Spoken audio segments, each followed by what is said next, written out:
Welcome to Wellness Wingman. Are you a beginner, just starting off with your strength training journey, about to take your first walk into the gym, but feeling unsure? I remember walking into the gym for the first time like it was yesterday, walking in with all the fake confidence in the world while secretly avoiding eye contact with anyone who might see through my bravado. I found a machine tucked away in the farthest corner, as far from humanity as possible, cranked out a solid 4 reps, and bam, instant transformation, right? Time to call it a day. But let's be real, stepping into the gym for the first time is no joke. It can be intimidating, not just on your first visit, but on your second, third, and even the 15th time. However, with the right mindset, the proper approach, and accurate information, you can adjust to the gym vibe much faster than you'd think. So, for everyone gearing up to start or continue their fitness journey, whether you're watching this in 2024, 25, 26, or even in 2037, let's dive into a few essential things you should know before stepping foot in a gym. First up, remember that everyone else in the gym is just like you, or at least they were at some point. No one came out of the womb knowing this stuff. It's natural to worry about being judged, getting embarrassed, or looking silly while doing your first squat, or barely being able to lift the bar. Those thoughts of being judged are completely normal, but honestly, most people in the gym are too busy worrying about their own routines, their own form, and, let's face it, their own booties, to spend any time judging yours. I know that is kind of harsh to say, but it's true, and gym goers around the world will agree with me. Even that guy who spends what seems like 4 hours staring at himself in the mirror while hogging the squat rack is probably too absorbed in his own reflection to notice you. So, when you walk into the gym for the first time, just remember, we've all been there. Stepping into the gym will get much easier with time, and before you know it, you will be one of those people, with your music blasting in your headphones, lost in your own self, without a care in the world about what others are doing around you. Number 2, going to the gym is definitely not a fashion statement, but what you wear to the gym for lifting is probably the one piece of advice that most people miss out on, and it can make a significant difference in your work. Again, it's not about fashion, but what you wear to the gym is about performance and safety. When it comes to lifting, proper footwear is crucial. You'll want shoes that provide a stable base, especially when performing compound lifts like squats, deadlifts, or overhead presses. Shoes with a flat sole and firm grip are ideal because they allow you to maintain balance and generate more power from the ground up. For example, Converse Chuck Taylors or dedicated lifting shoes with a slight heel are popular among lifters, including me. These red Chucks are my go-tos. The slight heel in lifting shoes can help improve your squat depth and maintain better form by allowing your ankles to flex more easily. On the flip side, running shoes, which are designed with cushioning to absorb impact, can actually be detrimental to your lifting performance. The soft, compressible sole can create instability, making it harder to maintain proper form and increasing your risk of injury. So, if you're serious about lifting, it's worth investing in a good pair of lifting shoes. This is a mistake we often see with first-time gym goers. Running shoes seem like the practical choice since they are for athletics, but the extra cushion and heel lift can suppress your performance significantly. As for the rest of your gym attire, comfort and functionality should be your priorities. Wear clothes that allow you to move freely without restriction. Moisture-wicking fabrics are a great choice because they help keep you dry and comfortable during intense workouts. Avoid anything too baggy that could get caught in equipment or restrict your range of motion. And of course, make sure your attire is appropriate for the exercises you plan to do. Squat-proof leggings, for instance, are a must if you're hitting leg day. Can't be ripping our pants on the first day. Now, moving on to something a bit more technical. Don't be afraid to use both machines and free weights. There's a common misconception that free weights, like barbells and dumbbells, are only for the pros who've already mastered the machines. That's just not true. Sure, machines are simpler to use because they have fixed movement patterns and often come with instructions. But those same fixed movement patterns can actually be a drawback, since everyone's body moves a bit differently. Free weights offer the freedom to move in a way that's more natural for your body, making them a highly effective option from the get-go. Take, for example, the difference between doing a deadlift on a Smith machine versus using a barbell. The fixed travel angle on the Smith machine can make the movement feel awkward and unnatural for many people, leading to a less effective and potentially more difficult lift compared to a barbell deadlift. Not ideal. Of course, it takes some practice to perform a barbell deadlift correctly, but I believe it's better to start with the right equipment rather than trying to fix bad habits later. Just remember to start light. We don't need 400-pound deadlifts on the first go-around. Take it slow and work your program effectively. That said, machines definitely have their place too, and they shouldn't be ignored. In the end, to get the best results, you've got to use the right tools for the job. And if you're unsure about which tools to use or need help with your technique, there are plenty of resources available online, including communities where people are more than happy to walk you through each step of the way. Next up, let's dive into some essential gym etiquette, because being courteous in the gym is just as important as knowing how to lift. Always, and I mean always, re-rack your weights. If there's one thing people will definitely judge you for, and rightfully so, it's if you leave your weights lying around or on the bar without putting them back in the proper place. Just think about it.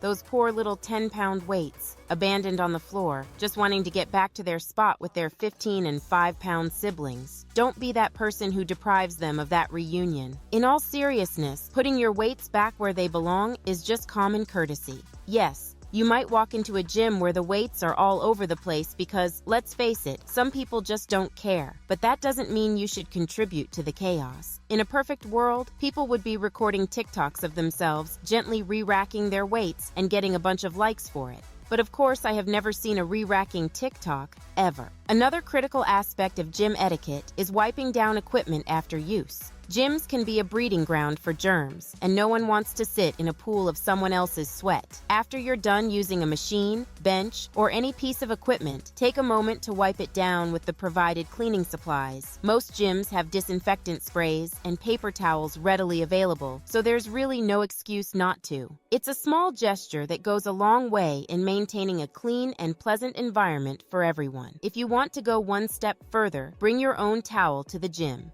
I actually encourage you to bring two, one for wiping down the equipment and one for wiping down your face. Also, in alignment with the previous tip, if you notice that a piece of equipment is especially dirty or someone else didn't wipe it down after use, don't hesitate to clean it before you start your set. It's better to be safe than sorry, and your fellow gym-goers will appreciate your consideration and sanitation. Plus, it's a good way to earn brownie points with the people you are going to see at the gym every day. Remember, the gym is a shared space, and part of being a good gym citizen is doing your part to keep it clean and organized. A few more tips on the way, and if you stick with me till the end, I'll give you some workout options you can use on your first visits. Another crucial, yet often overlooked piece of advice before heading to the gym for the first time is to ensure you have a plan. Walking into the gym without a clear idea of what you're going to do can leave you feeling lost, overwhelmed, and more likely to waste time or abandon your workout altogether. Whether it's jotting down your workout routine on your phone, printing out a program, or using a fitness app, having a structured plan helps you stay focused and efficient. It also reduces the intimidation factor because you'll know exactly where to go and what to do when you get there. Planning ahead not only maximizes your time, but also boosts your confidence, making every gym session more productive and less daunting. Remember, preparation is key to success, so take a few minutes to set your intentions before heading out the door. Another tip that can make a huge difference in your fitness journey is to track your progress from day one. Whether you're aiming to build strength, grow muscle, lose fat, or improve endurance, keeping a record of your workouts is essential. This can be as simple as noting down the exercises you did, the weight you lifted, and the number of sets and reps. By tracking your progress, you'll be able to see how far you've come, which can be incredibly motivating. Plus, it helps you identify what's working and what might need to be adjusted. There are plenty of apps and journals designed for this purpose, but even a basic notebook will do the trick. Remember, what gets measured gets managed, and tracking your progress is the best way to stay on course and keep pushing towards your goals. I'll leave an example of a basic tracking sheet in the comments section below. Now that we've covered the basics, let's get into how to structure that full and effective workout plan, from warm-up to cool down. This is especially important for beginners because it sets the foundation for a safe and productive gym session. The first step in any workout should be a proper warm-up. Warming up is crucial because it prepares your muscles and joints for the exercises ahead, reduces the risk of injury, and gets your heart rate up. A good warm-up should last about 5 to 10 minutes and include light cardio to get your blood flowing. This could be a brisk walk or jog on the treadmill, some time on the stationary bike, or even a few minutes of jumping rope. After the cardio, it's a good idea to do some dynamic stretching. Unlike static stretching, which involves holding a stretch for a long period, dynamic stretching uses movement to stretch your muscles. This helps improve your range of motion and further prepares your body for the workout. Examples include leg swings, arm circles, and lunges with a twist. Once you're warmed up, it's time to get into the main workout. The structure of your workout can vary depending on your goals, but a good starting point is to focus on compound exercises, movements that work multiple muscle groups at once. These exercises are efficient and effective, especially for beginners.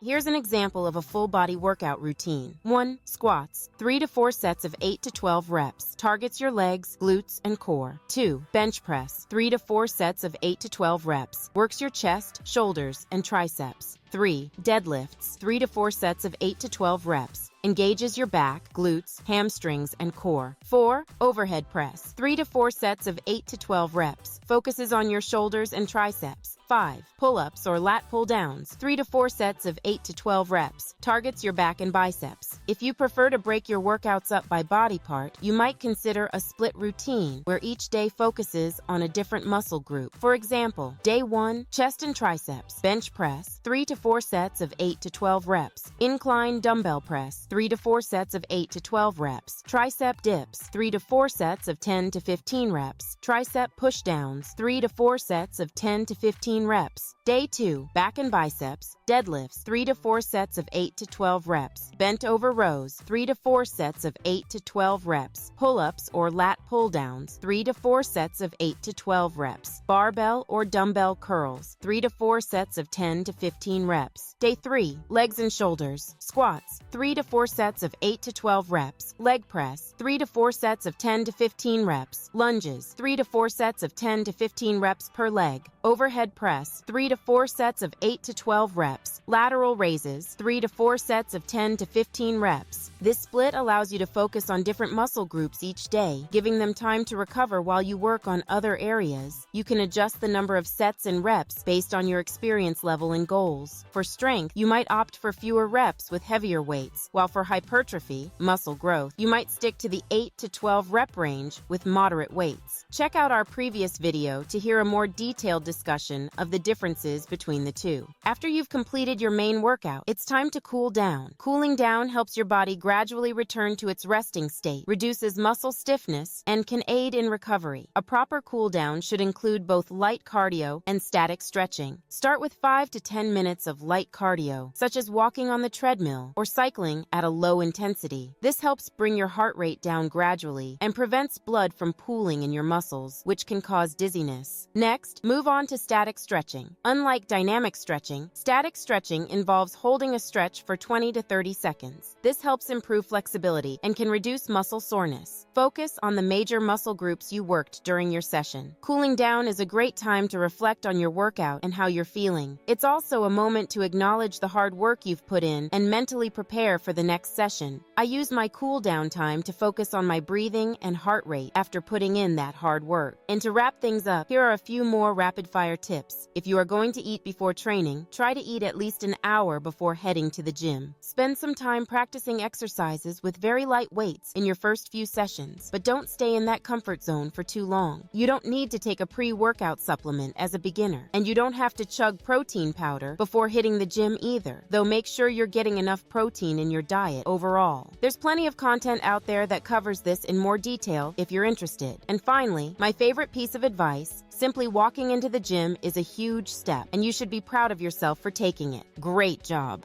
We know at Wellness Wingman, this can be an exciting yet intimidating time for you, so be on the lookout for more beginner-friendly videos coming soon. When you do make it to the gym, come back and share your experience in the comments. We do our best to read through them all. And don't forget, if you need more help, you can find plenty of supportive communities online where you can ask questions and get advice, including our Telegram community and Instagram. If you like this content, please be sure to subscribe to our channel for more beginner-friendly content. One last tip we forgot: water. Don't forget your water. Thanks for tuning in to Wellness Wingman, where your health is our mission. Stay strong, stay motivated, and remember, every step forward is a step towards a stronger you. See you in the next video.